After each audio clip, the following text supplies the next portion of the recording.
애인에게 가기 전 남편은 내 발 앞에 열쇠를 던지며 네가 가져라고 말했다.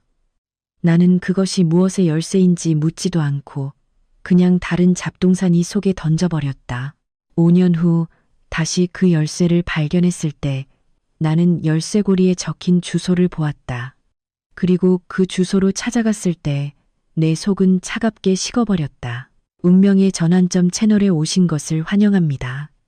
시작하기 전에 저희가 어디에서 시청하고 계신지 댓글로 알려주세요. 저희는 그것이 정말 궁금합니다. 이 흥미진진한 이야기를 즐겁게 들어주시길 바랍니다. 그들의 아파트는 집 냄새가 났다. 아침에 갓 내린 커피 냄새, 주말에 끓인 김치찌개 냄새, 그리고 재원 제2의 25년 동안 써온 아주 희미한 스킨 냄새. 9층짜리 구축 아파트 7층에 있는 24평형 아파트. 특별할 것은 없었지만 지수지의 소우에게는 그것이 전부였다. 그곳에서 결혼 생활 18년이 흘렀다. 그곳에서 그녀는 아내가 되는 법을 배웠다. 그곳에서 그녀는 언젠가 엄마가 되기를 꿈꿨다. 지수는 42세, 재원은 45세였다. 삶이 이미 자리를 잡고 형태와 리듬을 갖춘 나이였다. 아침에는 둘만의 커피, 그녀는 가운 차림, 그는 티셔츠와 트레이닝복 차림. 그 후 출근, 그녀는 건설회사로 가서 견적을 계산했다. 그는 건축자재 판매를 하는 자신의 작은 회사 사무실로 향했다. 저녁에는 저녁 식사, TV, 이것저것 시시콜콜한 대화. 주말에는 가끔 손님을 초대하거나 가끔 교회로 나가거나 가끔은 그냥 소파에 누워 책을 읽었다. 평범한 삶, 완벽하지는 않았지만 그녀의 삶이었다. 아이는 없었다. 결혼 초 몇 년 동안 노력했고 병원에 다니며 검사도 받았다. 의사들은 고개를 저었다. 모든 것이 정상이지만 잘 안 됩니다. 지수는 밤마다 울었고 재원은 위로했다. 그리고 그들은 체념했고 더 이상 그 이야기를 입 밖에 내지 않았다. 그 주제는 마치 다시는 들어가고 싶지 않은 방의 문처럼 닫혔다. 지수는 가끔 생각했다. 어쩌면 이것이 이유일까? 아이가 있었다면 모든 것이 달라졌을까? 하지만 그녀는 그런 생각을 떨쳐냈다. 그들은 둘이서 잘 지내고 있었다. 둘이서 행복했다. 아니면 그녀가 그렇게 생각했을까? 첫 번째 신호들을 그녀는 놓쳤거나 아니면 애써 보지 않으려고 했을 수도 있다. 진실이 너무 무서워서 정면으로 쳐다볼 수 없을 때도 그런 법이다. 끝이 오기 약 3달 전부터 시작되었다. 재원이 회사에 늦게까지 머무르는 일이 잦아졌다. 전에는 항상 전화했다. 지수야, 회의가 길어져서 1시간 뒤에 갈게. 하지만 이제는 그냥 늦게 들어왔고 말없이 저녁을 먹고 말없이 TV를 보았다. 지수가 별일 없어? 라고 물으면 그는 짧게 대답했다. 피곤해, 일이 많아. 납품업체에 문제가 좀 있어. 그녀는 믿었다. 18년을 함께 산 남편을 왜 믿지 않겠는가. 그리고 두통이 나타났다. 재원은 미간을 찌푸리며 관자놀이를 문지르고 약을 삼켰다. 지수는 병원에 가서 검사받아 바라고 권했지만 그는 손을 내저었다. 나중에 괜찮아질 거야. 그녀가 직접 신경과 예약을 잡았지만 그는 가지 않았다. 예약이 취소되었다고 했다. 그녀는 확인하지 않았다. 그는 달라지고 있었다. 한 번에 갑자기 그런 것이 아니라 천둥치기 전의 날씨처럼 점차적으로, 때로는 사소한 일에 짜증을 내기도 했고 때로는 저녁 내내 자신만의 세계에 빠져 있기도 했다. 가끔 지수는 그의 시선이 자신에게 머무는 것을 느꼈다. 이상하고 무거운 시선. 마치 그가 무슨 말을 하고 싶지만 말을 찾지 못하는 것 같았다. 그녀는 무슨 일이냐고 물었다. 그는 시선을 피했다. 아무 일도 없어. 네가 잘못 본 거야. 언젠가 그녀는 그가 우는 소리를 들었다. 밤의 욕실에서 그녀가 자고 있다고 생각했을 것이다. 지수는 어둠 속에서 누워 벽 너머로 새어나오는 그 울음소리를 들으며 어떻게 해야 할지 몰랐다. 아침에 그는 평소처럼 행동했고 그녀는 꿈을 꾼 것이라고 생각하기로 했다. 그리고 그날 카페에서의 일이 있었다. 지수는 사무실 전기 문제로 평소보다 일찍 퇴근했다. 시내를 가로질러 걸어가다가 재원과 그녀가 예전에 커피와 케이크를 즐겨 먹던 오래된 베이커리 카페 앞을 지나가다가 유리창 너머로 그를 보았다. 그는 구석 테이블에 앉아 있었고 맞은편에는 젊은 여자가 있었다. 30살 정도, 그 이상은 아닌 밝은색 머리를 묶고 심플한 원피스를 입었으며 화장은 거의 하지 않았다. 그들은 무언가를 이야기하고 있었고 재원은 그녀의 손을 잡고 있었다. 지수는 못 박힌 듯 멈춰섰다. 사람들이 보도에서 그녀를 피해 지나갔다. 누군가 여기 서서 길 막지 말라고 불쾌하게 중얼거렸다. 그녀는 듣지 못했다. 그녀는 남편을 바라보았다. 고개를 숙인 그의 모습, 그의 손가락이 다른 사람의 손가락을 쥐고 있는 모습. 그녀는 얼마나 오래 서 있었을까? 1분, 5분, 그리고는 몸을 돌려 걸어 나갔다. 발이 저절로 움직였다. 그녀는 길을 선택하지 않았다. 떨리는 손으로 아파트 현관키를 꺼낼 때쯤에야 정신을 차렸다. 집에 와서 그녀는 주방에 앉아 어둠이 내릴 때까지 있었다. 울지도 전화하지도 않고 누구에게도 연락하지 않고 그저 앉아 있었다.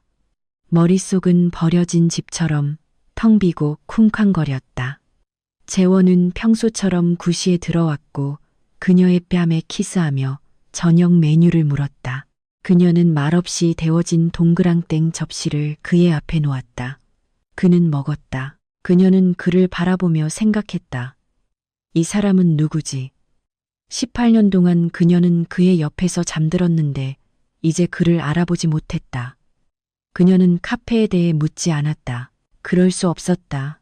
어쩌면 그가 스스로 고백하기를 기다렸는지도 모른다. 어쩌면 그녀가 착각했기를 바랐는지도 모른다. 사업상 만남일 수도 있고 고객일 수도 있다. 사람들은 여러 가지 이유로 손을 잡지 않는가. 꼭 불륜은 아닐 수도 있다. 하지만 내면에서는 이미 모든 것을 이해하고 있었다. 다음 일주일을 지수는 꿈속처럼 살았다. 회사에 출근하고 저녁 식사를 준비하고 남편과 날씨나 마트 물가에 대해 이야기했지만 밤에는 잠 못 이루고 천장을 바라보았다. 그녀는 기다렸다. 무엇을 기다리는지는 스스로도 몰랐다. 그는 토요일 저녁에 떠난다고 통보했다. 지수가 저녁 식사 후 설거지를 하고 있을 때 등 뒤에서 그의 목소리가 들렸다. 지수야, 우리 이야기 좀 해야겠어. 그녀는 돌아섰다. 재원은 주방문에 서 있었고 그의 표정은 그녀가 모든 것을 즉시 알아차리게 했다. 접시가 손에서 미끄러져 바닥에 깨졌다. 그도 그녀도 그것에 신경 쓰지 않았다. 나가. 그가 말했다. 오늘 짐 쌌어. 지수는 싱크대에 몸을 기댔다. 다리에 힘이 없었다. 어디로 가? 다른 여자에게. 그는 그것을 태연하게 거의 무관심하게 말했다. 마치 날씨나 주말 계획에 대해 이야기하는 것처럼. 지수는 그를 바라보았지만 알아보지 못했다. 이것은 그녀의 재원이 아니었다. 18년을 함께 산 그 사람이 아니었다. 카페에서 본 그 여자야. 목소리가 갈라졌다. 그녀가 알고 있다는 사실에 그는 놀라지 않았다. 그저 고개를 끄덕였다. 이름이 뭐야? 그게 무슨 상관이야? 지수는 내면에서 무언가가 끊어지는 것을 느꼈다. 분노는 아니었다. 분노는 나중에 올 것이다. 지금은 오직 공허함, 검고 끝없는 공허함뿐이었다. 재원아, 그녀는 그에게 한 걸음 다가섰다. 무슨 일이야? 우리 이야기해 볼 수 있잖아. 노력해 볼 수 있어. 이야기할 거 없어. 그가 잘라 말했다. 난 결정했어. 짐은 복도에 있어. 차는 내일 가져갈게. 18년, 그녀가 속삭였다. 18년, 그리고 넌 이렇게 간단하게. 응, 이렇게 간단하게. 그는 몸을 돌려 주방을 나갔다. 지수는 그가 복도에서 부산하게 움직이고 옷장을 열고 옷이 바스락거리는 소리를 들었다. 그녀는 그 자리에 움직이지 않고 싱크대 끝을 붙잡고 서서 움직일 수 없었다. 그가 가방을 들고 나왔을 때 그녀는 이미 복도에 서 있었다. 언제 그곳으로 갔는지 기억나지 않았다. 재원아. 그녀는 그의 소매를 붙잡았다. 제발 설명해줘. 난 알 권리가 있어. 왜? 내가 뭘 잘못했어? 그가 그녀를 바라보았고 그 시선에는 아무것도 없었다. 사랑도, 연민도, 심지어 짜증도 없었다. 공허함. 네가 잘못한 건 없어. 그냥 끝났어. 사람이 변한 거야. 사람이 18년 동안 변하는 건 서서히 변하는 거지. 3개월 만에 변하는 게 아니야. 무슨 일이야, 재원아? 무슨 일인데? 그는 팔을 빼냈다. 그만해, 지수야. 소란 피우지 마. 소란? 그녀의 목소리가 비명으로 변했다. 당신은 우리의 삶을 망치고 있으면서 소란 피우지 말라고 하는 거야? 재원은 가방을 바닥에 놓고 재킷 주머니를 뒤적거리더니 무언가를 꺼냈다. 지수는 그것이 무엇인지 즉시 깨닫지 못했다. 열쇠였다. 평범한 금속 열쇠고리가 달린 평범한 열쇠. 자. 그가 그녀에게 열쇠를 내밀었다. 지수는 무심코 받았다. 이게 뭐야? 네가 가져. 이 열쇠가 뭐의 열쇠야? 재원은 대답하지 않았다. 가방을 집어들고 현관문을 열었다. 문턱에서 그는 돌아섰다. 찰나의 순간 지수는 그가 무언가 중요한 것, 진실된 것을 말하고 싶어 하는 것처럼 보였다. 하지만 그는 마치 혼잣말을 하듯 고개를 젓더니 나가버렸다. 문이 닫혔다. 지수는 손에 열쇠를 쥔 채 현관에 서 있었다. 벽 너머 이웃집에서는 TV에서 무슨 토크쇼가 나오는지 웃음소리와 박수 소리가 들렸다. 세상은 아무 일도 없었던 것처럼 계속 돌아가고 있었다. 그녀는 얼마나 그렇게 서 있었는지 몰랐다. 1분일까? 아니면 1시간일까? 그러다 다리가 풀렸고 그녀는 벽을 타고 바닥으로 주저앉았다. 열쇠는 손가락에서 떨어져 나와 서랍장 쪽으로 굴러갔고 서랍장과 벽 사이의 틈새로 들어갔다. 눈물은 바로 나오지 않았다. 처음에는 내면의 침묵, 귀가 먹먹해지는 침묵이 있었고 그 다음에는 터져 나왔다. 지수는 생전 처음으로 소리내어 숨 막히고 목이 메이도록 울었다. 그 18년에 대해, 모든 희망에 대해, 없었던 아이들에 대해, 이제는 일어나지 않을 둘만의 노년에 대해 울었다. 초인종 소리에 정신을 차렸다. 겨우 일어섰고 거울을 보니 눈물로 젖은 얼굴, 번진 마스카라, 빨개진 눈. 누구냐고 묻지도 않고 문을 열었다. 문 앞에는 식료품 봉투를 든 미경미 쿠영이 서 있었다.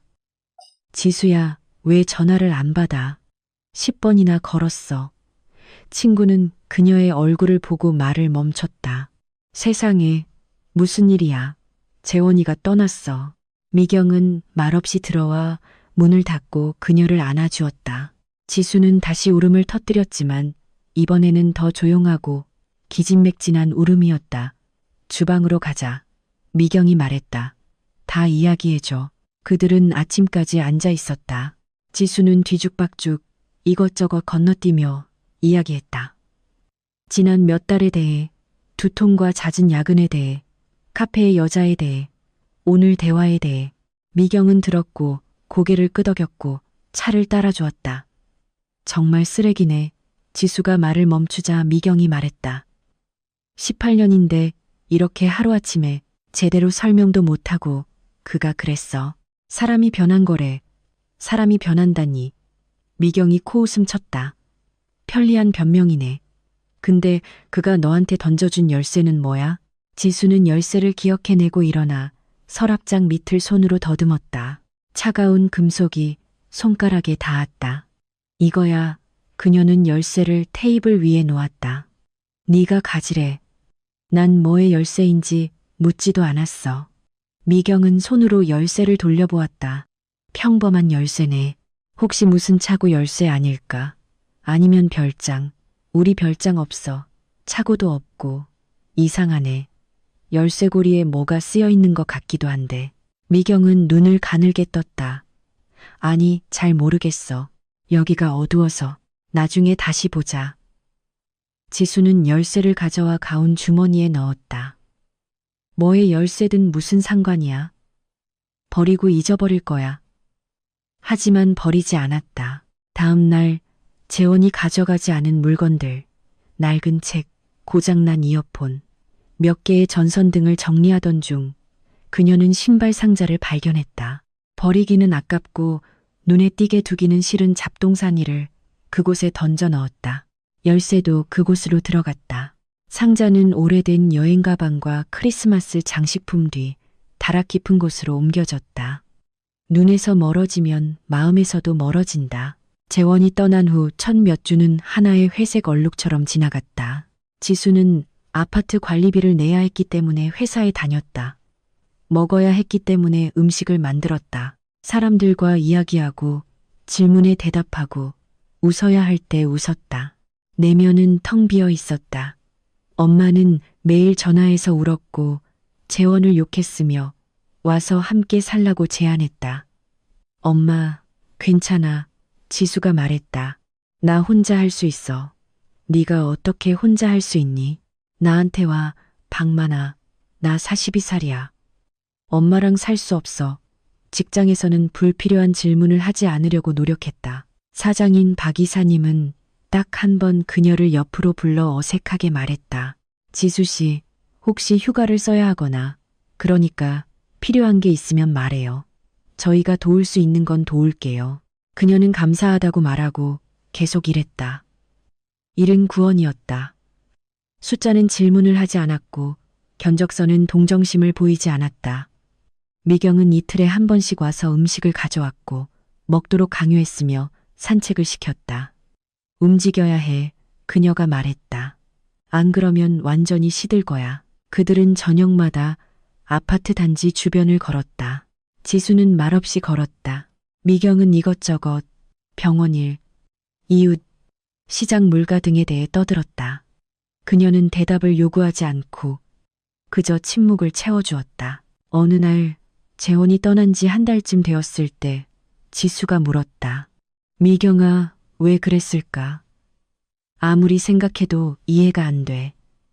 내가 뭘 잘못했을까? 미경은 멈춰서서 그녀의 어깨를 잡았다. 지수야, 내 말 들어봐. 네가 잘못한 건 아무것도 없어. 그가 나쁘고 배신자인 거야. 남자들은 아내가 나빠서 떠나는 게 아니야. 그냥 스스로가. 그녀는 적절한 단어를 찾았다. 속이 썩어서 떠나는 거야. 하지만 그는 그런 사람이 아니었잖아. 18년 동안이나 어떻게 그렇게 오랫동안 속일 수 있어. 속이지 않았을 수도 있지. 정말로 변했을 수도 있고 이제 와서 그게 무슨 상관이야. 지수야. 그는 없고 너는 있어. 그리고 너는 계속 살아야 해. 계속 살아야 한다니. 말은 쉽지.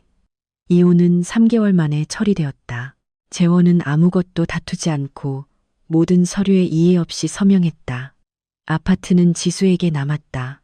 그것은 결혼 전 그녀의 부모님 돈으로 구입한 것이었다. 차와 사업은 재원이 가져갔지만 그것은 예상된 일이었다. 지수는 주장하지 않았다. 그녀는 이혼 재판에서 딱 한 번 그를 보았다. 그는 야위었고 눈 밑에 다크서클이 있었으며 아파 보였다. 하지만 지수는 착각이라고 생각했다. 아니면 그래도 싸다고 생각했다. 그의 젊은 애인과 함께 고통받도록 두라고. 그는 홀을 가로질러 그녀를 딱 1초 동안 쳐다보았지만 지수는 그가 무언가를 말하고 싶어 하는 것처럼 느꼈다. 그녀는 고개를 돌렸다. 그들은 더 이상 이야기할 것이 없었다. 법원 밖으로 나와 그녀는 깊은 숨을 들이마셨다. 가을 공기는 차갑고 맑았다. 이혼이 성립되었다. 18년간의 결혼 생활이 판사의 서명과 함께 끝났다. 지수는 도시를 가로질러 집까지 걸어갔다. 4시간 동안 욱신거리는 발, 중간쯤에 내리기 시작한 첫눈. 그녀는 걸으면서 발걸음마다 조금씩 가벼워지는 것을 느꼈다. 좋지는 않았지만 가벼워졌다. 집에 와서 차를 끓이고 창가 주방에 앉아 눈 내리는 것을 바라보았다. 새로운 삶이 시작되었다. 텅 비고 외롭고 알 수 없는 삶. 하지만 그것은 그녀의 삶이었고 그녀는 그 삶을 사는 법을 배워야 했다. 5년은 동시에 길고 짧은 시간이었다. 상처가 아물기에 충분했지만 잊기에는 부족했다. 지수는 다시 사는 법을 배웠다. 재원이 떠난 후 첫 해는 끝없는 공허함 속으로의 추락처럼 느껴졌지만 47세 여성이 더 이상 기적을 기대하지 않지만 여전히 사소한 것에 기뻐할 수 있는 나이였다. 지수는 모놀리스라는 작은 건설 회사의 경리로 일했다. 견적을 계산하고 재물을 맞추고 점심시간에 동료들과 차를 마셨다. 일은 특별한 즐거움을 주지는 않았지만 안정감과 바쁨을 주었고 그것이 가장 중요했다. 아파트는 그대로였다. 9층짜리 구축 아파트 7층에 24평형 아파트. 이혼 후 지수는 그것을 팔고 과거를 떠올리지 않는 곳으로 이사하고 싶었지만 나중에 마음을 바꿨다. 이곳에서 그녀의 성인 생활 전체가 지나갔다. 이곳에서 그녀는 행복을 배웠다. 이곳에서 그녀는 고통에 대처하는 법도 배웠다. 아파트는 그녀 자신의 일부가 되었다. 몇 년 동안 지수는 공간을 점차 새로운 방식으로 꾸몄다. 그들의 공동 침대를 버리고 새 소파를 샀고 침실 벽을 다시 칠했다. 베이지색 대신 이제는 차분한 푸른색이었다. 새 커튼을 달고 창턱에 제비꽃을 놓았다. 아파트는 더 이상 이루지 못한 희망의 박물관이 아니라 그냥 집이 되었다. 지수의 아침은 6시에 시작되었다. 휴대폰 알람이 조용한 멜로디를 연주했다. 그녀는 눈을 뜨고 천장을 바라보며 몇 분 동안 누워있다가 일어났다. 샤워, 가운, 커피. 이것은 그녀가 지난 몇 년 동안 스스로 만든 의식이었다. 현실을 붙잡아주는 템이었다. 그녀는 심지어 겨울에도 발코니에서 커피를 마셨다. 그냥 따뜻한 재킷을 걸치고 5분 동안 나갔다. 도시가 깨어나는 모습, 이웃집 창문에 불이 켜지는 모습, 아래로 일찍 출근하는 사람들이 서두르는 모습을 바라보았다. 이 아침 의식은 그녀에게 하루가 제대로 시작되고 있다는 느낌을 주었다. 지수는 버스로 출근했다. 세정거장, 교통체증을 감안하면 15분. 사무실은 주거용 건물의 1층에 있었다. 항상 윙윙거리는 컴퓨터와 공동 주방에서 나는 커피 냄새가 나는 3개의 방. 직원은 적었다. 박 이사님, 2명의 엔지니어, 비서인 은정, 그리고 그녀, 유일한 경리. 여기서 지수는 존경받았다. 그녀는 결코 지각하지 않았고 험담하지 않았으며 맡은 일을 정확하게 기한 내에 처리했다. 박 이사님은 그녀의 신뢰성을 높이 평가했고 가끔 급여 지급이 늦어질 때 가장 먼저 그녀에게 지급했다. 지수가 혼자이며 의지할 곳이 없다는 것을 알았기 때문이다. 점심시간은 보통 은정과 함께 보냈다. 그들은 길 모퉁이 카페로 내려가 정식 메뉴를 시키고 드라마, 날씨, 은정의 아이들에 대해 이것저것 이야기했다. 지수는 들었고 고개를 끄덕였고 가끔은 자신에 대해서도 이야기했다. 지수님은 왜 재혼 안 하세요? 은정이 언젠가 물었다. 보기도 좋으시고 똑똑하신데 남자들이 줄을 서야 할 것 같은데요.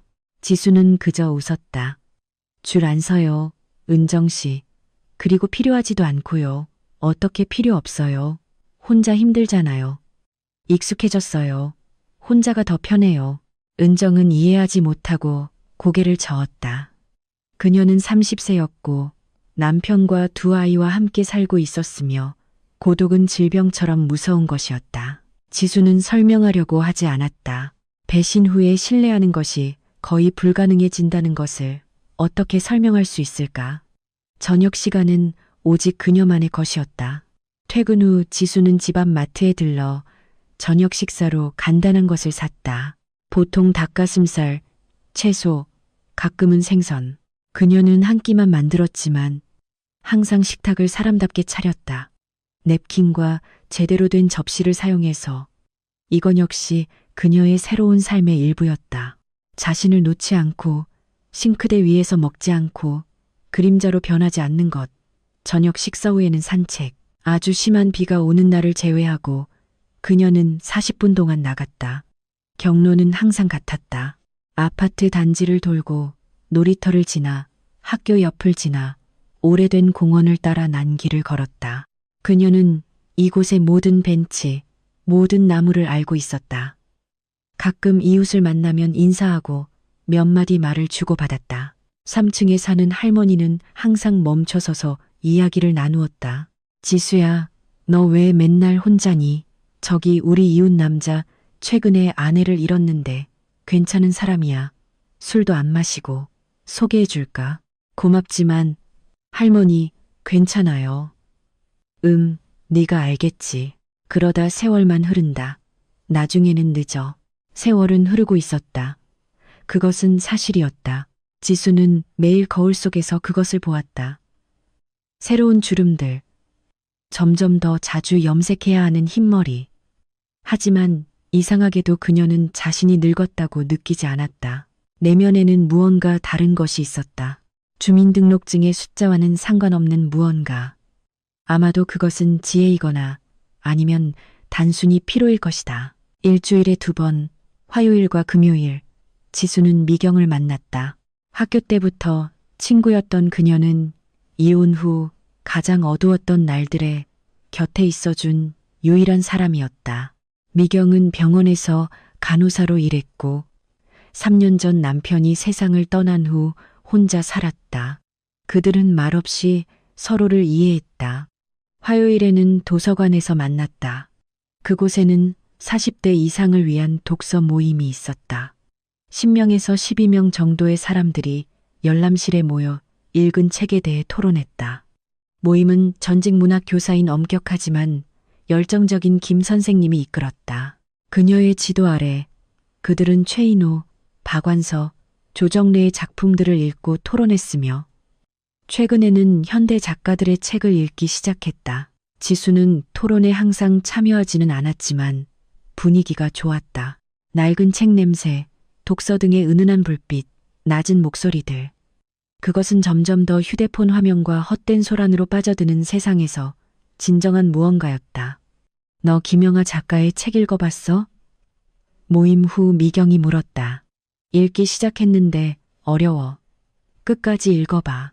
사랑과 죽음에 대한 이야기고 아무것도 그냥 끝나지 않는다는 것에 대한 이야기야. 지수는 끝까지 읽었고 마지막 페이지를 읽으면서 울었다. 왜 우는지 스스로도 몰랐다. 그 책 속의 무언가가 그녀의 깊은 곳, 오래전에 침묵했던 것 같던 현을 건드렸다. 금요일에는 미경과 그저 산책하거나 둘 중 한 명의 집에서 앉아 차와 잼을 마시며 이것저것 이야기했다. 미경은 일, 환자, 의사들, 그리고 병원의 영원한 혼란에 대해 이야기했다. 지수는 들었다. 가끔 자신의 이야기를 공유했다. 오늘 박 이사님이 보너스를 주셨어. 그녀가 언젠가 말했다. 많지는 않지만 그래도 기쁘네. 널 인정하는 거지. 미경이 고개를 끄덕였다. 당연해. 저런 격리를 어디서 또 찾겠어. 에이, 나 그냥 평범한 격리야. 평범하지 않아. 넌 정직해. 요즘은 희귀하지. 그들은 침묵했다. 창밖은 어두워지고 가로등이 켜졌다. 지수야, 미경이 갑자기 진지해졌다. 정말로 다시 해보고 싶지 않아? 꼭 재혼이 아니더라도 그냥 누군가를 만나보는 거? 지수는 고개를 저었다. 미경아, 나에게는 필요 없어. 난 혼자 있는 법을 배웠어. 난 괜찮아. 괜찮은 건 행복한 것과 같지 않아. 행복이 뭔지 나도 이제 모르겠어. 난 평온해. 안정적이야. 모든 일이 있은 후에는 이것만으로도 대단한 거야. 미경은 반박하고 싶었지만 생각을 바꿨다. 그저 한숨을 쉬고 차를 더 따라주었다. 5월은 따뜻했고 거의 여름 같았다.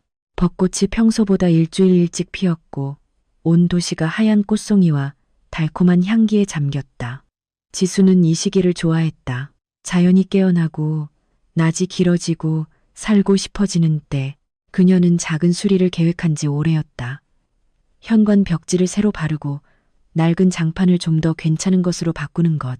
일꾼들이 일주일 후에 오기로 되어 있어서 그녀는 미리 물건들을 정리하고 공간을 비우기로 결정했다. 다락방 정리는 또 하나의 시련이었다. 지수는 몇 년 동안 그곳을 들여다보지 않았다. 필요하지 않지만 버리기 아까운 모든 것들이 그곳에 보관되어 있었다. 낡은 가방, 크리스마스 장식 상자, 왜 보관했는지 알 수 없는 서류철들. 토요일 아침 그녀는 사다리를 꺼내고 나무 문을 열고는 잡동사니 더미 앞에서 멈춰섰다. 먼지가 두껍게 쌓여 있었고 오래된 종이와 곰팡이 냄새가 났다. 지수는 낡은 가운을 입고 머리 수건을 두르고 작업을 시작했다. 첫 이 시간은 분류로 흘러갔다. 크리스마스 장식은 보관. 거기에는 할머니가 쓰던 유리트리 꼭대기 장식도 있었고 거의 골동품이었다. 95년도 잡지는 버리기. 그녀는 왜 그것들을 보관했을까? 10년 동안 신지 않았고 앞으로도 신지 않을 구두 상자는 쓰레기통으로, 다락 깊은 곳, 복도 불빛이 닿지 않는 벽, 바로 옆에서 신발 상자가 발견되었다. 지수는 즉시 그것을 알아보지 못했다. 몇 년 동안 너무 많은 것이 쌓였기 때문이다. 그녀는 조심스럽게 상자를 꺼내 사다리에서 내려와 주방 테이블 위에 램프 아래에 놓았다. 안에는 잡동사니가 들어있었다. 왜 보관했는지 알 수 없는 낡은 배터리, 빨랫줄 뭉치, 고장난 손전등, 5년 전 공과금 영수증, 뚜껑 없는 마른 펜들, 그리고 이 모든 것들 사이에 평범한 금속 열쇠고리가 달린 열쇠가 있었다. 지수의 심장이 떨렸다. 그녀는 그것이 어떤 모양인지, 크기가 어떤지 때문이 아니라 느낌으로 즉시 알아보았다. 이 열쇠를 그녀는 자신의 세상이 무너진 그날 저녁 바닥에서 주었다. 재원이 떠나기 전에 그녀에게 던진 바로 그 열쇠. 지수는 손으로 열쇠를 잡았다. 따뜻한 5월의 날씨에도 불구하고 금속은 차가웠다. 수백만 개 중 하나인 평범한 열쇠. 문을 여는, 자물쇠를 여는, 미지의 장소에 있는 미지의 문을 여는 열쇠. 5년 동안 그녀는 그것을 기억하지 못했다. 그때 잡동사니 상자에 던져넣고 잊어버렸다. 아니, 스스로 잊게 만들었다는 표현이 더 정확하다. 그녀는 손가락으로 열쇠를 돌려보았고 이 모든 시간 동안 처음으로 열쇠고리에 주의를 기울였다. 단순한 금속판, 가장자리가 약간 닳았고 시간이 지나 약간 흐릿해진, 그리고 그 위에 새겨진 글씨. 눈물과 절망 속에서 그녀가 그때 미쳐보지 못했던 작은 글씨들. 봉선로 15. 지수는 그 문구를 2번, 3번 읽었다. 봉선로 15. 경기도. 그것은 주소였다. 재원이 그녀에게 주소가 새겨진 열쇠를 던졌는데 그녀는 5년 동안 그것을 보지도 않았다. 5년 동안 이 열쇠는 다락방 상자 안에 누워 그 비밀을 간직하고 있었다. 손이 가늘게 떨렸다. 그녀는 열쇠를 테이블 위에 놓고 창가로 걸어가 깊은 숨을 들이마셨다. 창밖에서는 거리가 시끄러웠다. 이웃집 아이들이 마당에서 자전거를 타고 있었고 어디선가 개가 짖었다. 평범한 토요일이었다. 해는 빛나고 벚꽃은 향기로웠지만 그녀의 손에는 5년 된 미스터리가 있었다. 경기도. 지수는 그곳을 알았다. 기차로 도시에서 40분 거리에 있는 작은 동네. 그곳에는 별장, 몇 채의 전원주택, 그리고 여름에 사람들이 수영하러 가는 연못이 있었다. 조용하고 푸른 곳. 그녀와 재원은 그곳에 함께 가본 적이 없었다. 질문들로 머리가 어지러웠다. 이 주소는 뭐지? 재원은 왜 이 열쇠를 그녀에게 주었을까? 그 문 뒤에는 무엇이 있을까? 그리고 다른 여자에게 가면서 왜 그는 그녀에게 경기도에 있는 무언가의 열쇠를 남겼을까?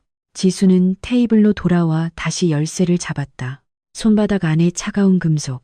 오랫동안 그녀는 잊으려고 노력했다. 새로운 삶을 구축하고 과거에 대해 생각하지 않는 법을 배웠다. 그런데 이제 이 금속 조각이 그녀가 그토록 공들여 쌓아 올린 모든 것을 무너뜨리려 하고 있었다. 첫 번째 충동은 버리는 것이었다. 그냥 창문을 열고 덤불 속에 던지거나 쓰레기통에 버리고 영원히 잊어버리는 것. 재원은 그녀를 배신하고 다른 여자에게 갔으며 그녀의 삶을 망가뜨렸다. 그의 열쇠와 주소가 그녀와 무슨 상관인가? 과거는 과거로 남아 있어야 한다. 그녀는 5년 동안 그렇게 해왔다. 하지만 무언가가 그녀를 괴롭혔다. 피부 깊숙이 박힌 가시처럼 움직일 때마다 쑤셔댔다. 지수는 수도꼭지에서 물을 받아 단숨에 마시고 휴대폰을 꺼내 지도를 열었다. 경기도 봉선로. 지도는 소나무 숲 옆 마을 외곽에 있는 조용한 거리를 보여주었다. 역에서 도보로 15분 거리. 그녀는 지금 당장 오늘 가볼 수도 있었다. 가서 무엇이 있는지 보고 미해결 과제를 닦거나 아니면 새로운 상처를 열 수도 있었다. 그것도 가능했다. 어쩌면 그의 애인이 거기 살고 있을지도 모른다. 어쩌면 그들의 사랑의 보금자리일지도 모른다. 어쩌면 그녀는 그녀를 완전히 끝장낼 무언가를 보게 될지도 모른다. 아니면 재원이 어떤 이유로 그녀에게 남기기로 결정한 진실, 어떤 종류의 진실을 발견하게 될지도 모른다. 지수는 미경에게 전화했다. 미경아, 바빠? 아니, 오이냉국에 넣을 감자 깎고 있어. 왜? 목소리가 이상해. 지수는 정리, 상자, 열쇠와 주소에 대해 이야기했다. 미경은 말없이 들었고 가끔 어유하고 한숨만 쉬었다.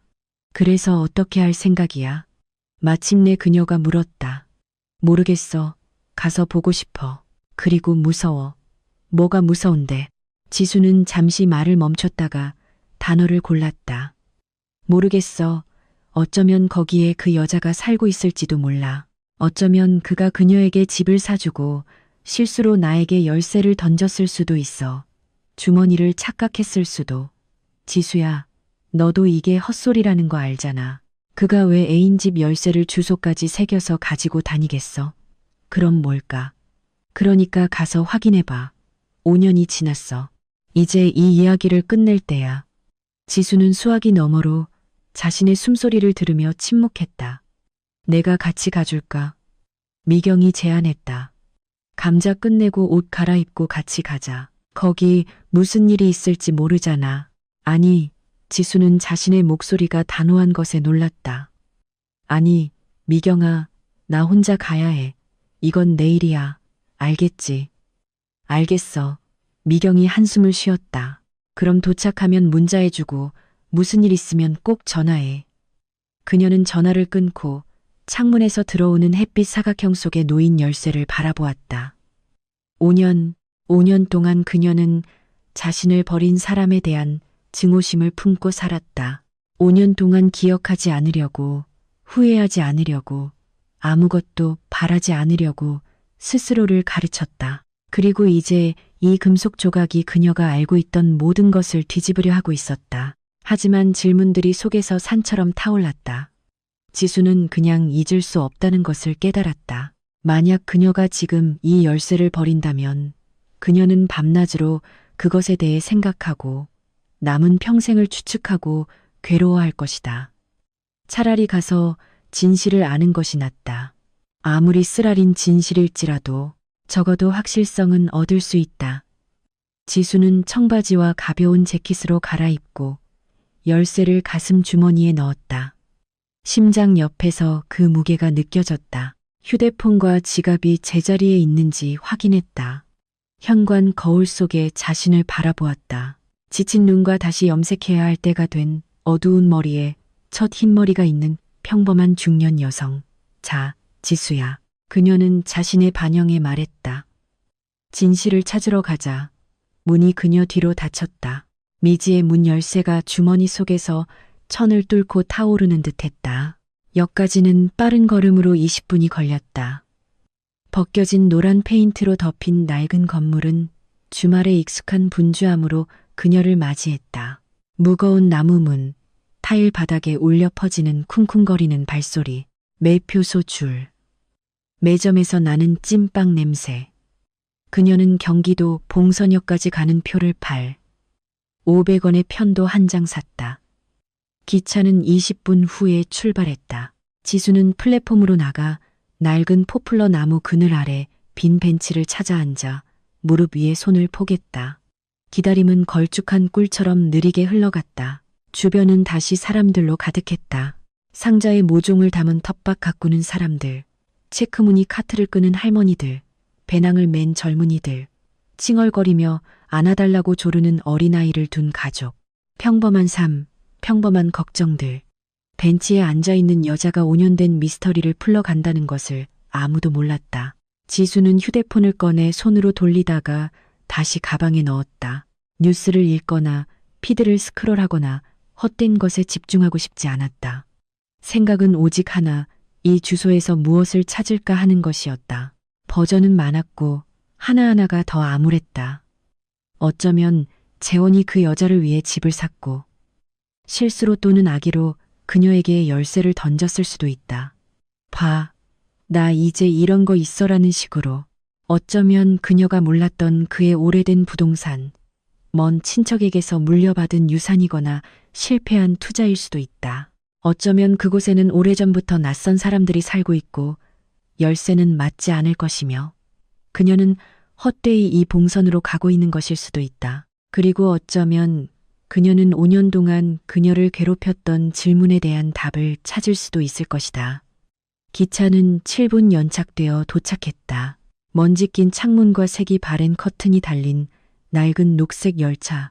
지수는 반쯤 빈 객실로 들어가 진행 방향과 반대되는 창가 자리를 골랐다. 옆에는 수건으로 덮인 바구니를 든 나이 든 여자가 앉았는데 천 아래에서 각 구운 찐빵 냄새가 났다.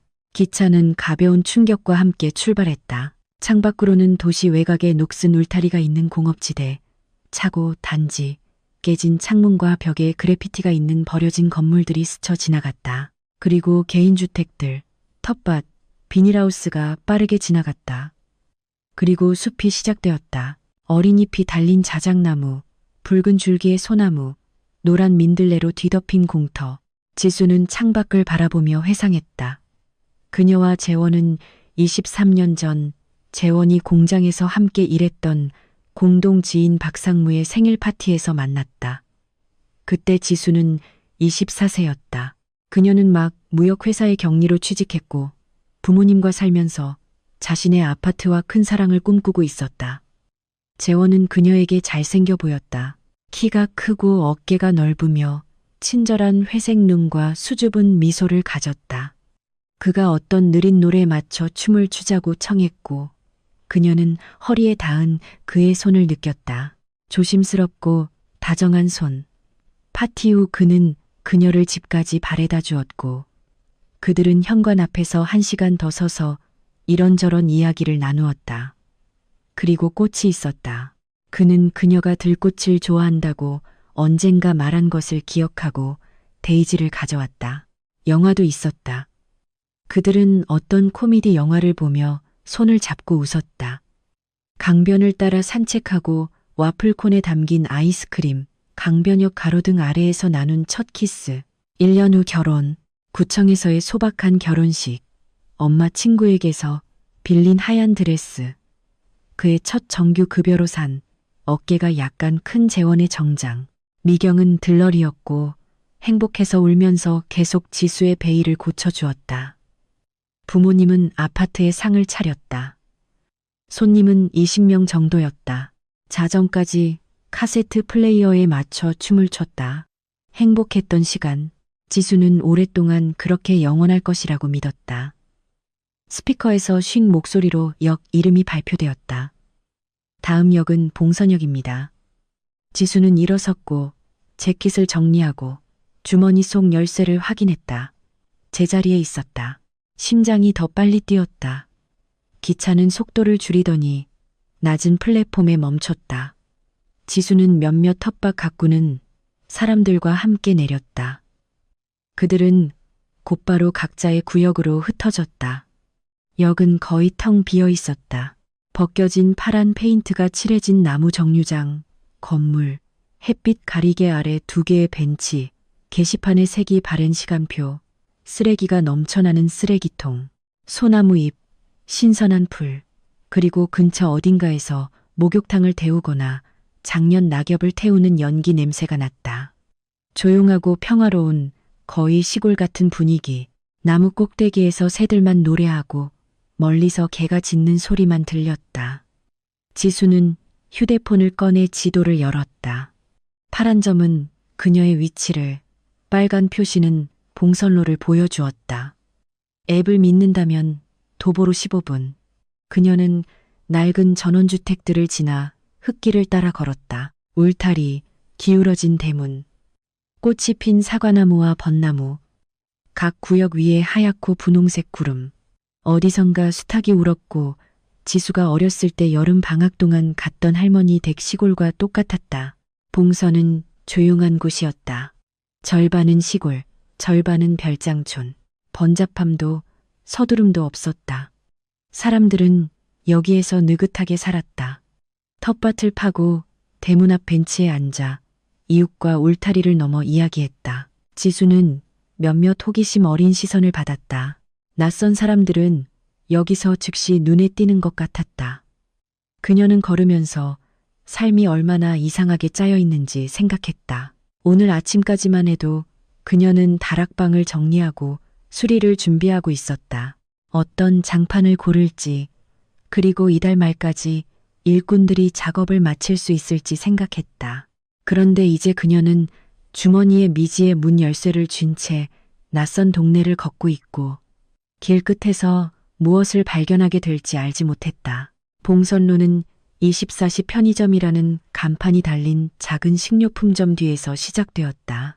하지만 문에 달린 자물쇠로 미루어 보아 24시간 영업은 아닌 것 같았다. 지수는 오른쪽으로 꺾어 초록색과 갈색 울타리를 따라 걸으며 집 번호를 세었다. 홀수 쪽 1, 3, 5. 울타리는 더 높아지고 집들은 더 새로워졌다. 여기는 더 이상 별장이 아니라 차고가 있고 울타리 너머에 잘 가꿔진 잔디밭이 있는 실제 전원주택이었다. 길도 더 좋아졌다. 흙길이 아니라 비록 곳곳에 금이 갔지만 제대로 된 아스팔트였다. 13호. 탑이 있는 회색 벽돌로 된 큰 집. 15호. 지수는 멈췄다. 15호는 옆집보다 작았지만 역시 벽돌로 된 집이었다. 붉은 벽돌, 단층, 작은 베란다와 녹색 금속 지붕, 녹색 철제, 울타리, 우체통이 달린 대문, 표지판에 적힌 번호, 파란색 배경에 깔끔한 흰색 숫자. 마당은 방치되어 있었지만 버려지지는 않은 것처럼 보였다. 마당의 풀은 무릎까지 높이 자라 있었다. 아마도 몇 년 동안 잔디를 깎지 않은 것 같았다. 울타리를 따라 심은 관목들은 무성하고 야생으로 변했지만 집 자체는 멀쩡했다. 창문 유리가 제자리에 있었다. 지붕도 괜찮았다. 문은 닫혀 있었다.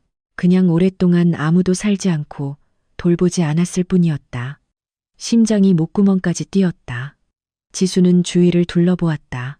거리는 거의 텅 비어 있었다. 옆집 13호 마당에서만 꽃무늬 원피스와 밀짚 모자를 쓴 나이든 여자가 텃밭을 가꾸고 있었다. 열쇠를 사용해 봐야 한다. 지수는 주머니에서 열쇠를 꺼냈다. 금속은 몸의 열로 인해 거의 따뜻해져 있었다. 대문에는 평범한 걸쇠형 자물쇠가 걸려 있었다. 열쇠는 분명 그것이 아니었다. 모양이 너무 복잡했다. 그녀는 대문을 밀었다. 그것은 잠겨 있지 않았고 그냥 닫혀 있었다. 경첩이 삐걱거렸다. 지수는 마당으로 들어섰다. 풀은 높았고 아마도 몇 년 동안 깎지 않은 듯했다. 쑥과 달콤한 꽃향기가 났다. 콘크리트 판으로 된 길이 현관으로 이어졌다. 판 사이로 민들레와 질경이가 돋아나 있었다. 왼쪽 시간이 지나 햇볕에 노랗게 변한 폴리카보네이트 지붕 아래에 차가 서 있었다. 지수는 걸음을 멈췄다. 차는 회색 세단이었고 두꺼운 먼지층, 떨어진 나뭇잎, 소나무 바늘로 덮여 있었다. 앞유리에는 아무도 닦지 않은 비의 흔적이 남아 있었다.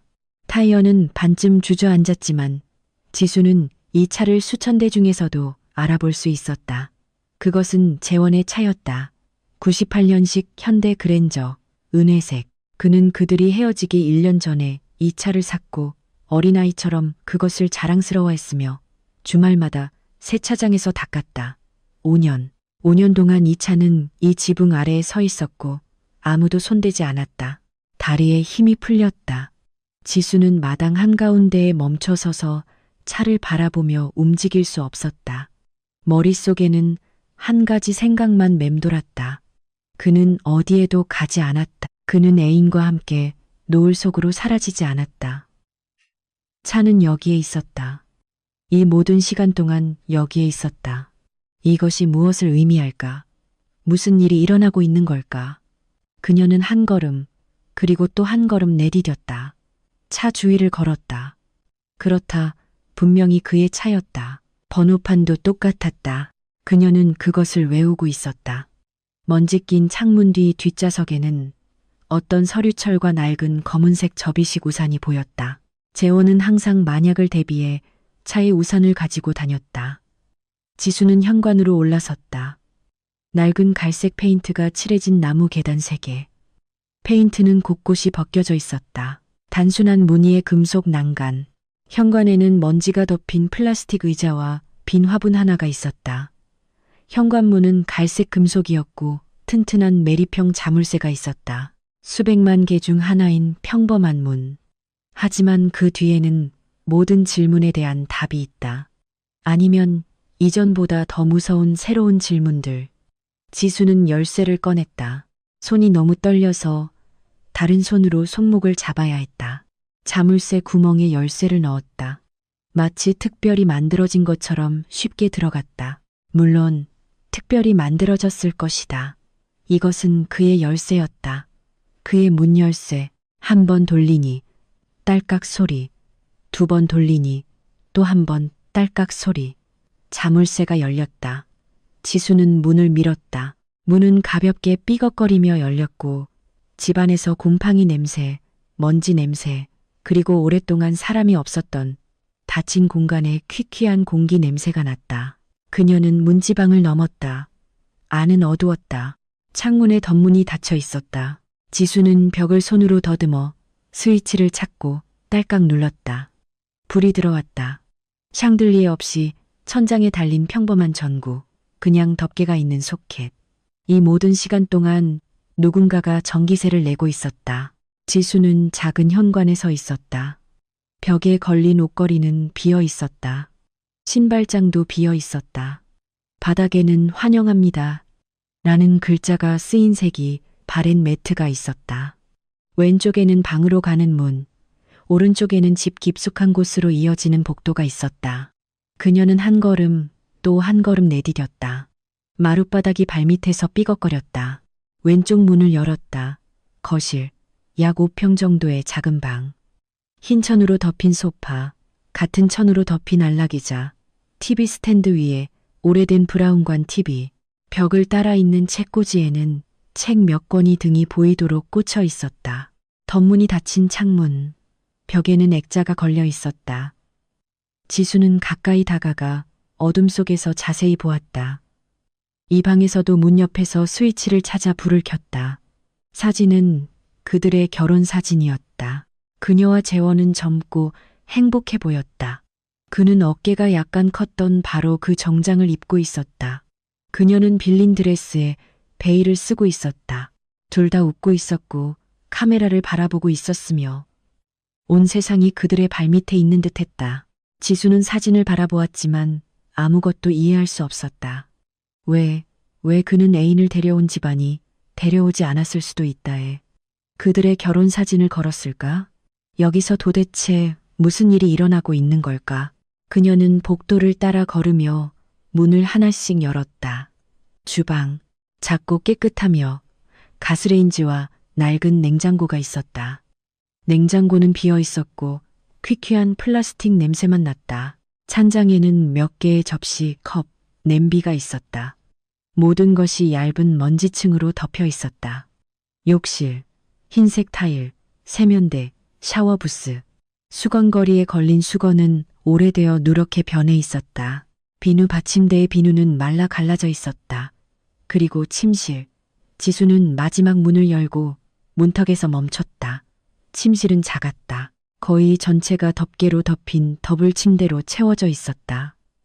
침대 옆 협탁, 녹색 갓이 달린 스탠드. 벽에는 닫힌 옷장, 그리고 구석 낮은 서랍장 위에는 금고가 있었다. 작고 금속으로 된 디지털 자물쇠와 그 아래 열쇠 구멍이 있는 금고. 지수는 금고로 다가갔다. 심장이 너무 크게 뛰어서 집 전체가 들을 것 같았다. 그녀는 열쇠고리가 달린 바로 그 열쇠를 꺼냈다. 금고 자물쇠를 바라보았다. 열쇠 구멍은 적합해 보였다. 같은 모양, 같은 크기. 지수는 열쇠를 넣고 돌렸다. 금고가 열렸다. 안에는 돈이 놓여 있었다. 고무줄로 묶인 지폐 다발. 많았다. 정말 많았다. 지수는 금액을 대략적으로도 추정할 수 없었다. 옆에는 표지에 그녀의 이름이 적힌 구형, 예금 통장과 봉투가 있었다. 평범한 흰색 봉투, 봉인되지 않은. 그 위에는 익숙한 필체로 그녀의 이름이 쓰여 있었다. 재원의 필체로, 지수야. 손이 너무 떨려서 그녀는 겨우 봉투를 꺼냈다. 그녀는 침대 끝에 앉아 먼지 구름을 일으켰다. 봉투에서 같은 필체로 작고 깔끔하며 왼쪽으로 특징적으로 기울어진 글씨로 쓰인 여러 장의 편지를 꺼냈다. 그녀는 읽기 시작했다. 지수야, 네가 이 편지를 읽고 있다면 네가 열쇠를 찾아서 여기에 왔다는 뜻이겠지. 충분한 시간이 지났다는 뜻이고 얼마나 되었는지 모르겠다. 1년일 수도 5년일 수도 10년일 수도 있지만 네가 이것을 읽을 때쯤에는 고통이 가라앉았기를 바란다. 네가 나를 용서했기를 바라지만 내가 한 일에 대해서는 용서받을 자격이 없다는 것을 안다. 나는 너에게 진실을 말해야 해. 그날 저녁에 대한 진실, 그 열쇠에 대한 진실, 모든 것에 대한 진실. 너는 알 권리가 있다. 내가 떠나기 3개월 전 나는 진단을 받았다. 교모세포종, 악성 뇌종양, 사기, 수술 불가능. 의사들은 나에게 길어야 한 달에서 석 달을 주었다. 치료도 희망도 없이 오직 진통제와 끝을 기다리는 것만 남았다. 나는 너에게 말하지 못했다. 감히 말할 수 없었다. 내가 가장 사랑하는 여자에게 곧 죽을 것이라고 어떻게 말해야 할까? 내가 식물인간처럼 변해가는 것을 어떻게 너에게 보게 할까? 죽어가는 남편을 몇 달 동안 돌봐야 하는 고통과 절망에 너를 어떻게 가둘 수 있을까? 나는 할 수 없었다. 나는 겁쟁이다. 세상에서 가장 큰 겁쟁이. 그리고 나는 계획을 세웠다. 지수는 읽었고 눈물 때문에 글자가 눈앞에서 번졌다. 그녀는 손등으로 눈물을 닦았지만 계속 흘러내려 편지에 떨어져 젖은 흔적을 남겼다. 그리고 나는 계획을 세웠다. 끔찍하고 잔인하지만 너를 보호할 수 있는 유일한 계획. 나는 내가 나를 증오해야 한다고 결정했다.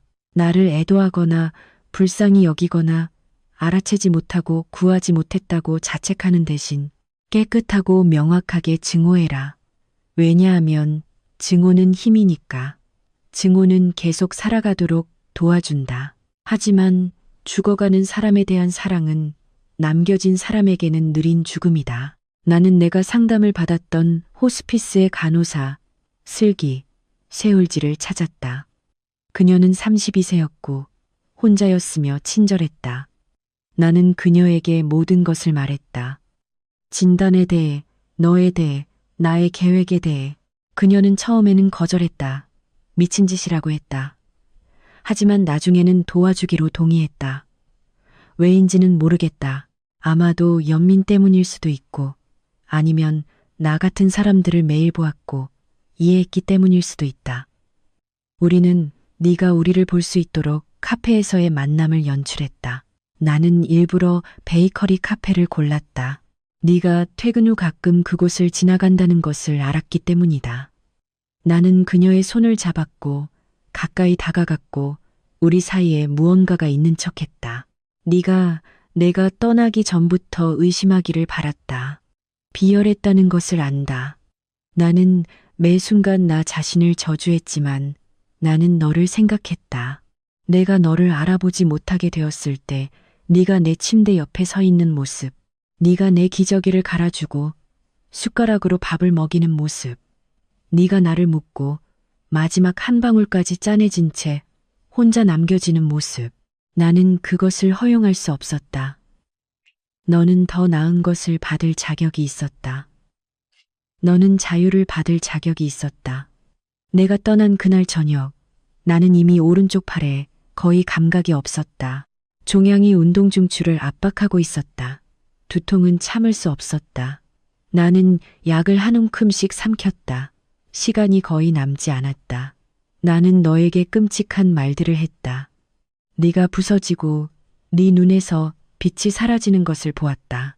그것은 내가 살면서 한 일 중에서 가장 어려웠다.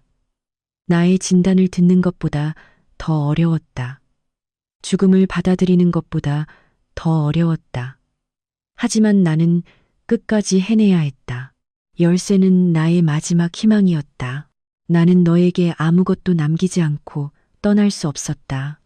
내가 가장한 비열한 사람처럼 그냥 사라질 수는 없었다. 이 집은 내가 너를 위해 샀다. 떠나기 한 달 전에 네 이름으로 등기했다. 사업, 모든 자산, 내가 가진 모든 것을 팔았다. 금고 안의 돈과 4명의 통장 잔고도 모두 너를 위한 것이다.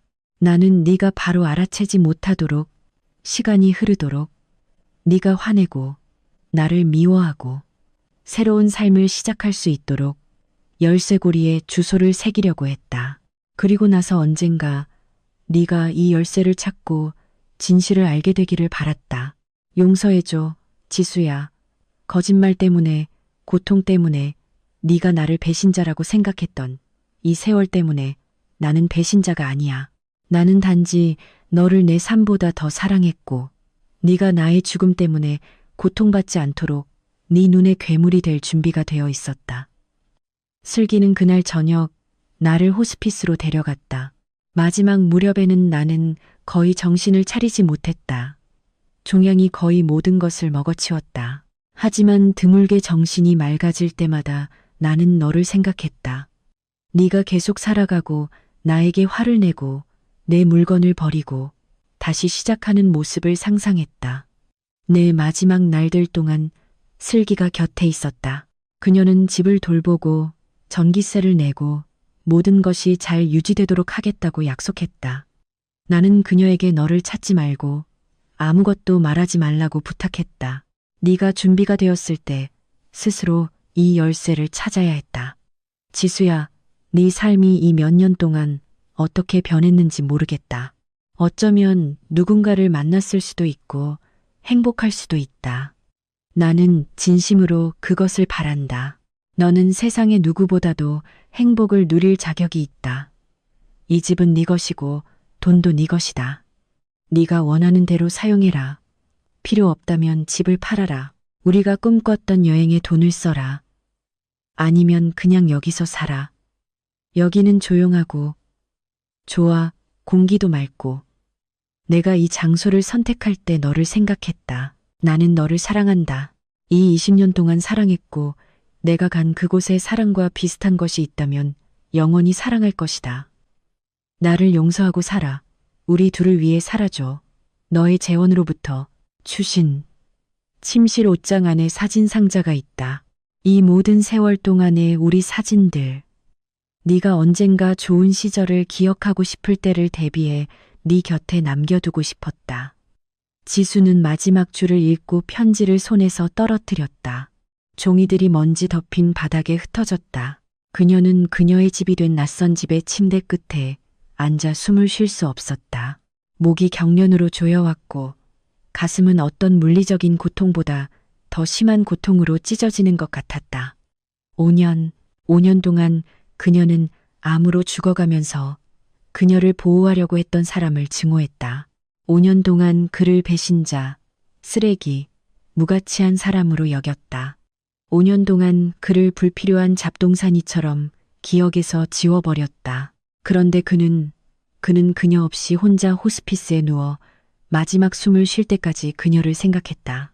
끔찍하고 경련적인 오열이 그녀에게서 터져 나왔고 그녀는 스스로 그 소리에 겁을 먹었다. 지수는 몸을 반으로 접고 팔로 자신을 안고 시계추처럼 앞뒤로 흔들렸다.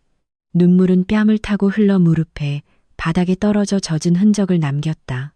그녀는 5년 전 그가 떠났을 때조차 울지 않았던 것처럼 울었다. 그때는 배신의 고통이었지만 지금은 이해의 고통이었다. 그리고 이 고통은 1000배나 더 강했다. 그녀는 얼마나 오래 그렇게 앉아 있었을까? 1시간, 2시간. 창밖의 해는 움직였고 방의 그림자는 길어졌다. 지수는 점차 조용해졌고 눈물은 멈췄다. 마른 흐느낌과 내면의 공허함만이 남았다. 그녀는 바닥에 떨어진 편지를 주워 조심스럽게 접고 봉투에 다시 넣었다. 떨리는 다리로 일어섰고 옷장으로 걸어가 문을 열었다. 그곳에는 큰 종이 상자가 있었고 뚜껑에는 사진이라고 쓰여 있었다. 재원의 필체였다. 지수는 상자를 꺼내 다리에 힘이 없어 바닥에 주저앉아 뚜껑을 열었다. 사진들, 수백 장의 사진. 그들과 재원은 모든 사진에서 젊고 웃고 행복해 보였다. 여기 그들이 첫 번째 공동 휴가 때 바닷가에 있다. 여기 그들이 친구 별장에서 바비큐와 기타를 치고 있다. 여기 그들이 새해에 둘 다 바보 같은 모자를 쓰고 불꽃놀이를 하고 있다. 여기 그냥 집 주방에서 그녀가 무언가를 요리하고 있고 그가 뒤에서 그녀를 안고 있다. 한 상자 안에 담긴 20년의 삶, 어디로도 사라지지 않고 거짓말, 고통, 두려움 뒤에 숨어있던 20년의 사랑. 지수는 사진을 하나씩 넘겼고 사진 한 장 한 장이 그녀를 새로운 물결로 덮쳤다. 여기 그의 눈, 웃을 때 눈가에 잔주름이 생기는 친절한 회색 눈. 여기 그의 손, 밤마다 그녀를 안아주던 크고 믿음직한 손. 여기 그의 미소, 그녀가 그토록 사랑했던 수줍고 약간 비뚤어진 미소. 그녀는 그가 떠나기 전 마지막 몇 달을 기억했다. 그가 피곤하다고 핑계댔던 두통, 그녀가 감정이 식었다고 받아들였던 냉담함. 그가 그녀를 바라보며 무언가를 말하고 싶었지만 말할 수 없었던 그 이상한 시선. 이제 그녀는 이해했다. 그는 작별 인사를 하고 있었다. 매일, 매 순간. 그는 곧 영원히 떠날 것을 알면서 그녀에게 작별 인사를 하고 있었다. 그런데 그녀는 그의 부주의에 화를 내고 잦은 야근에 삐치고 불륜을 의심했다. 그녀는 얼마나 눈이 멀었던가. 하지만 그녀가 어떻게 알 수 있었을까? 그가 그녀에게 진실을 알 기회를 단 한 번이라도 주었을까? 아니, 그는 그 기회를 빼앗았다. 그녀를 위해 결정했다. 슬픔 대신 증오가, 무력함 대신 분노가 더 나을 것이라고. 그는 그녀가 끝까지 아내로 있을 권리를 허락하지 않고 그녀를 과부로 만들었다. 그는 그녀에게 작별 인사를 할 권리를 훔쳤다. 지수는 눈물과 분노가 섞이는 것을 느꼈다. 그녀가 요청하지 않은 이 희생에 대한 분노, 그가 혼자 내린 결정에 대한 분노, 사랑받을 자격이 있는 사람을 미워하며 보낸 세월에 대한 분노. 바보야. 그녀는 그들의 결혼 사진을 보며 속삭였다. 정말 바보구나, 재원아. 나는 내 곁에 있었을 텐데. 나는 내 손을 잡았을 텐데. 나는 너를 혼자 보내지 않았을 텐데. 하지만 그는 이미 없었다. 5년, 영원과 같은 시간. 그는 자신이 올바르게 행동했다고 생각하며 죽었다. 그가 스스로 만들어낸 그녀의 증오를 품고 죽었다. 그녀가 살 수 있도록 죽었다. 지수는 어둠이 내릴 때까지 바닥에 앉아 있었다. 사진을 뒤적이고 편지를 읽고 또 읽고 울고 침묵하고 다시 울었다. 문득 휴대폰을 꺼내보니 미경에게 온 부재중 전화가 수십 통화 있었다. 그녀는 전화를 걸었다. 지수야, 세상에, 나 이미 미쳐가고 있었어. 너 어디야? 무슨 일이야? 미경아. 목소리는 쉬었고 낯설었다. 그가 죽었어. 재원이가 5년 전에 죽었어. 뭐? 어떻게 죽었어? 네가 어떻게 알아? 지수는 뒤죽박죽, 혼란스럽게 이리저리 건너뛰며 이야기했다. 집, 차, 금고, 그리고 편지에 대해. 미경은 말없이 들었고 가끔 한숨만 쉬었다. 세상에, 지수야. 그녀가 마침내 말했다. 이건 나도 뭐라고 말해야 할지 모르겠다. 나도 몰라. 나 아무것도 모르겠어. 나는 5년 동안 그를 미워했어. 미경아, 5년 동안 너는 알 수 없었어. 그가 스스로 그렇게 결정했어. 그것은 그의 선택이었어. 잘못된 선택이었어. 나는 그와 함께 있었어야 했어. 그에게는 그럴 권리가 없어. 지수야, 미경이 그녀를 가로막았다. 그는 죽어가고 있었어.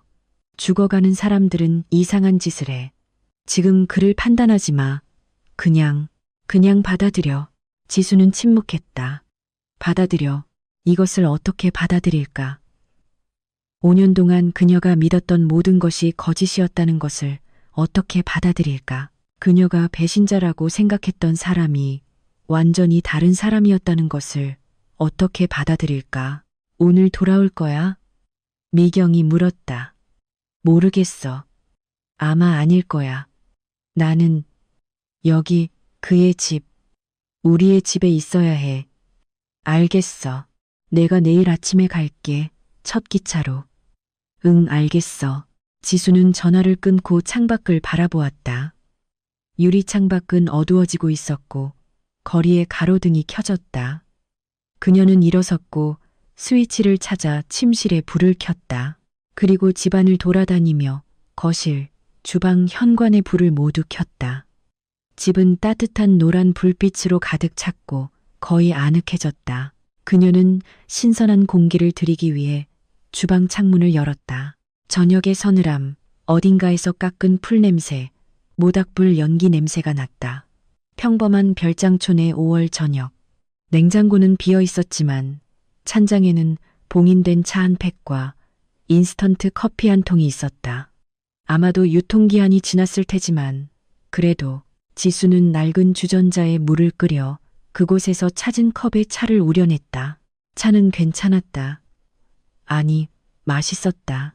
아니면 모든 눈물 후에 그녀에게 그렇게 느껴졌을 뿐일 수도 있다.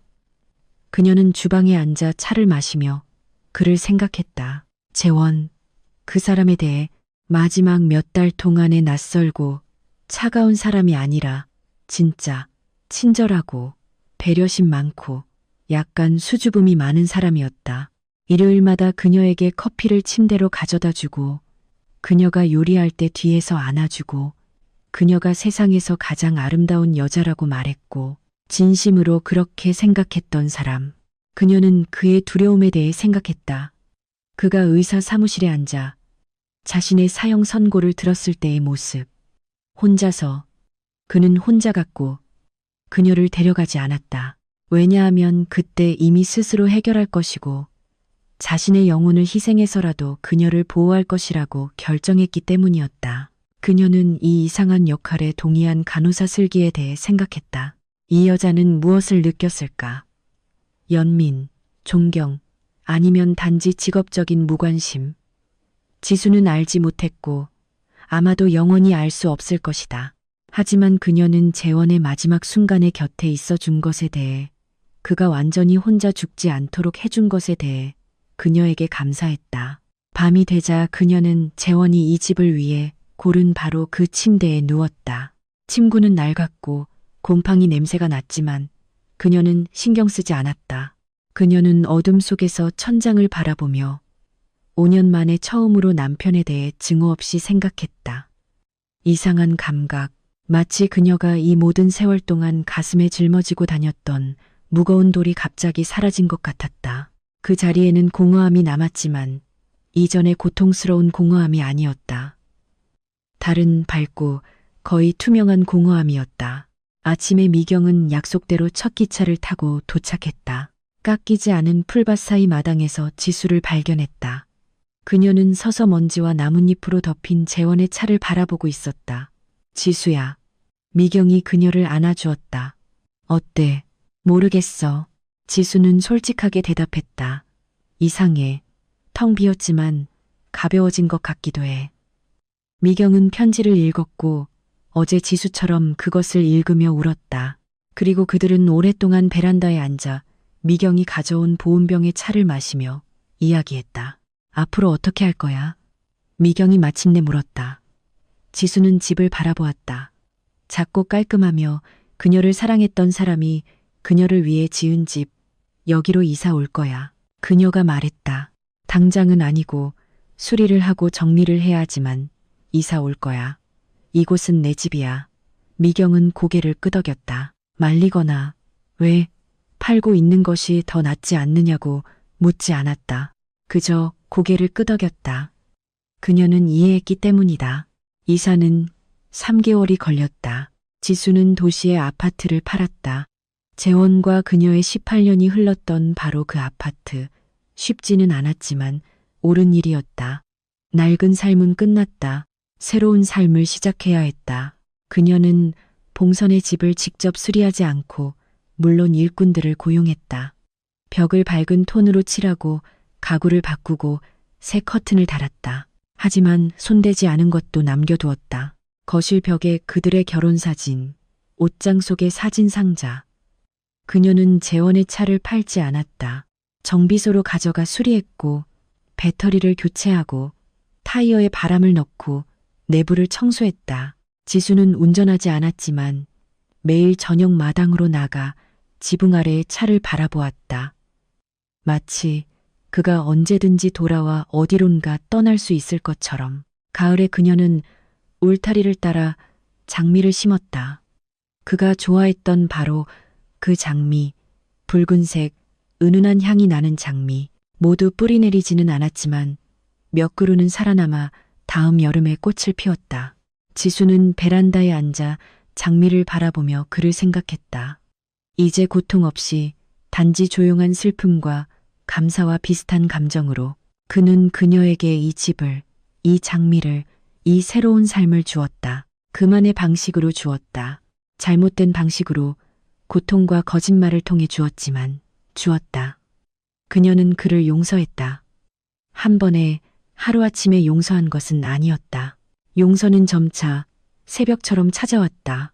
처음에는 화를 멈췄고 그 다음에는 비난을 멈췄다. 그리고 이해했다. 그는 자신이 옳다고 생각하는 일을 했다. 물론 실수했지만 사랑했다. 그리고 그 사랑은 진실이었다. 그리고 그녀는 증오의 세월, 맹목적인 눈, 알아채지 못하고 구하지 못한 것에 대해 스스로를 용서했다. 그녀는 알 수 없었다. 그가 스스로 그렇게 결정했다. 미경은 매주 주말에 왔다. 그들은 베란다에 앉아 차를 마시고 동네를 산책하며 이야기했다. 때로는 말없이 그냥 옆에 앉아 있었고 그것만으로도 충분했다. 너 변했어. 미경이 언젠가 말했다. 더 평온해졌다고 해야 하나. 지수는 미소를 지었다. 나는 진실을 알았어. 그게 사람을 바꿔. 이제 그에게 어떤 기분이 드니? 지수는 잠시 말을 골랐다. 사랑, 그녀가 마침내 말했다. 그냥 사랑이야. 고통도 원망도 없는. 그는 나의 남편이었고 마지막 숨을 쉴 때까지 나를 사랑했어. 그것으로 충분해. 저녁마다 그녀는 정원으로 나가 낡은 사과나무 아래 벤치에 앉아 소나무 숲 뒤로 해가 지는 것을 바라보았다. 그녀는 삶에 대해 생각했다. 지나간 삶과 아직 앞에 놓인 삶에 대해. 50세는 끝이 아니었다. 그것은 무언가 새로운 것의 시작이었다. 그녀는 그것이 무엇인지 알지 못했지만 더 이상 두려워하지 않았다. 일어났던 모든 일, 고통, 상실, 용서 후에 두려움은 작고 중요하지 않은 것처럼 느껴졌다. 침대 옆 협탁에는 재원의 편지가 놓여 있었다. 지수는 가끔 그것을 다시 읽었다. 매일은 아니었지만 우울할 때마다. 줄들은 이미 외웠지만 그래도 그녀는 그의 필체로 쓰인 이 종이들을 손에 들었다.